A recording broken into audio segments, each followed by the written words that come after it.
Hello friends, कसे आहात तुम्ही? मजेत ना? तर आज आपण बनवणार आहोत गुंदे का आचार, म्हणजे बोखराचे लोणचे. हे युनिक रेसिपी आहे.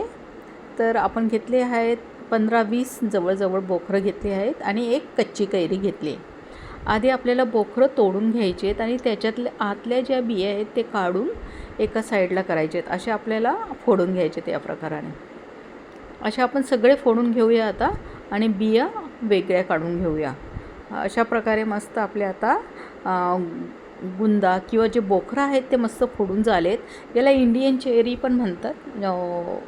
आता त्याच्यात आपण हळद आणि मीठ घालून आपण थोडंसं मीठ आणि हळद घालून आपण एका साईडला ठेवून देऊया. म्हणजे थोडं पसरून ठेवायचं, म्हणजे हवेखाली फॅनखाली सुकवायला ठेवून द्यायचे. त्यानंतर आपण जी कैरी घेतली आहे त्याची पण आपण फोडी करून घेणार आहोत. मीडियम साईजच्या फोडी करणार आहोत आपण, आणि त्याही आपण मस्त एका साईडला पसरून अशा सुकवायला ठेवायच्या आहेत. तर अशा प्रकारे आपण मस्त कैरीचे तुकडे करून घेऊया आधी. छानपैकी तुम्हाला जसे वाटतील तसे मीडियम साईजचे तुकडे, या थोडे मोठे वाटलेत मोठे करायचे, छोटे अजून करू शकतात तुम्ही. तर अशा प्रकारे मी तुकडे करून घेतलेले आहेत आणि त्यानंतर आपण ते एका कापडावरती मस्त पसरून फॅनखाली ठेवून द्यायचे. त्यानंतर मी आता एक कढई घेतली, गॅसवर ठेवली आहे आणि त्याच्यात मी मस्टर्ड ऑइल घालणार आहे लोणच्यासाठी. मस्टर्ड ऑइल जर घातलं तर लोणच्यासाठी खूपच अतिशय फायदेशीर असतं. तर अशा प्रकारे आपण गरम करायला ठेवायचं एका साईडला मस्टर्ड ऑइल.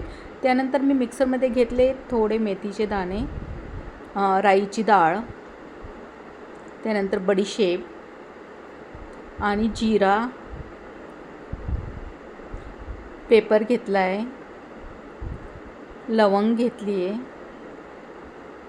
आता आपण ते एका मिक्सरमधनं बारीक करून ते एका प्लेटमध्ये काढून घेऊया आणि असं पसरून ठेवायचं आहे, म्हणजे आपण त्याला तडका देणार आहोत ना वरून, म्हणून.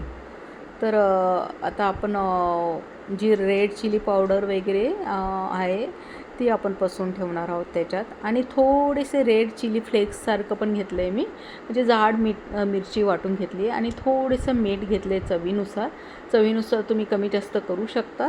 तुम्हाला किती वाटतं ते तुम्ही टाकू शकता. त्यानंतर हिंग घातला आहे. हिंग जरूर घाला, कारण हिंगाशिवाय लोणच्याला चव येत नाही. तर अशा प्रकारे आपलं मस्टर्ड ऑइल मस्त गरम झालं आहे की चेक करा तुम्ही. एक मिरी टाका, ती फुटली म्हणजे समजा तुमचं तेल गरम झालं आहे. तर तेलातनं खूप धूर निघाला आहे. आपण आता ते तडक्यासाठी टाकू शकतो. अशा प्रकारे आपण थोडं थोडं गरम तेल त्या मटेरियलवरती घालायचं आहे, म्हणजे जेणेकरून ते मटेरियल छान प्रकारे मस्त भाजलं जाईल आणि आपल्या लोणच्याला छान खरपूस अशी चव येईल. तर अशा प्रकारे मी सगळं गरम तेल हे मटेरियलवर टाकून देणार आहे. अशा प्रकारे फोडणी द्यायची, म्हणजे तुम्हाला गरम तेलाची मस्त अशी लोणच्याला. खूप टेस्टी लागतं हे लोणचं, खूप मस्त. कारण गुंदा खूप हेल्दी आहे, त्याच्यापासून म्हणजे आपल्याला फायदे पण आहेत खूप. डायजेशनसाठी चांगलं आहे, आणि जी आतड्यांना सूज वगैरे असते त्याच्यासाठी पण चांगलं आहे. खूप फायदे आहेत.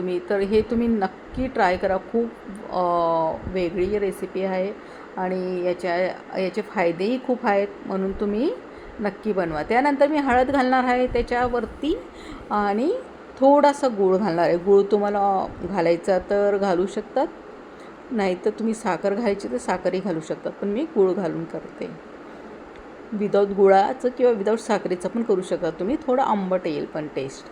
तर अशा प्रकारे आपण आता गूळ पण मिक्स करून घेऊया, म्हणजे तेल गरम आहे तितक्यात आपण मिक्स करून घेऊया छान. आता हे मिश्रण जे आहे आपल्याला एका बाजूला, म्हणजे जवळजवळ थंड चांगलं गार होईपर्यंत आपल्याला एका बाजूला ठेवायचं आहे, कारण ते गरम आपण टाकू शकत नाही म्हणून. त्यानंतर आपण आता आपलं जे मटेरियल आहे ते थंड झालं आहे, लोणच्याचं मटेरियल, आणि आपला गुंदा आणि कैऱ्या आपण आता एका भांड्यात टाकून घेऊया. अशा प्रकारे आपण टाकून घ्यायचे मस्त, आणि त्याच्यावरती जो आपण फोडणी दिलेला मसाला आहे तो आपण टाकून घेऊया वरून. अशा प्रकारे आपला मस्त मसाला मस्त चाळून घ्यायचा आहे आधी, आणि मग तो वरून त्या कैरीमध्ये आणि गुंद्यामध्ये मिक्स करून घ्यायचं आहे. खूप झटपट होतं लोणचं अशा प्रकारे केलं तर, फास्ट. खूप मेहनती नाही लागत, पटापट होतं ते. तर अशा प्रकारे तुम्ही नक्की ट्राय करा आणि मला सांगा कसं झालं होतं. आणि प्लीज माझ्या चॅनलला लाईक अँड सबस्क्राईब करा. तर अशा प्रकारे आपण आता मसाला मस्त मिक्स करून घेऊया. वा वा, मसाला तर खूप छान झाला आहे आपला, खूप टेस्टी दिसतो आहे. आणि हो, अशा प्रकारे लोणचं जर केलं तुमच्या लोणच्याची चव खूप खूप वाढेल, खूपच वाढेल. तर आपला मसाला आता मस्त मिक्स झालेला आहे. आपल्याला आता हे लोणचं जे आहे झाकण ठेवून आपल्याला 4-5 तास असंच साईडला ठेवून द्यायचं आहे. त्यानंतर त्याच्यावरती जे म्हणजे एक तेल सुटते, तेल आणि पाणी असं सुटतं आणि ते लोणचं अजूनच छान दिसतं आणि अजूनच टेस्टी लागतं, म्हणजे लोणचं मुरतं थोडं. तर आपण 4-5 तास एका साईडला ठेवून देऊया. आपलं लोणच्याला आता मस्त तेल सुटलं आहे, पाणी सुटलं आहे. आपण आता ते लोणचं थोडंसं चाळून देऊ शकतो, म्हणजे जेणेकरून ते मसाला अजून मिक्स होईल.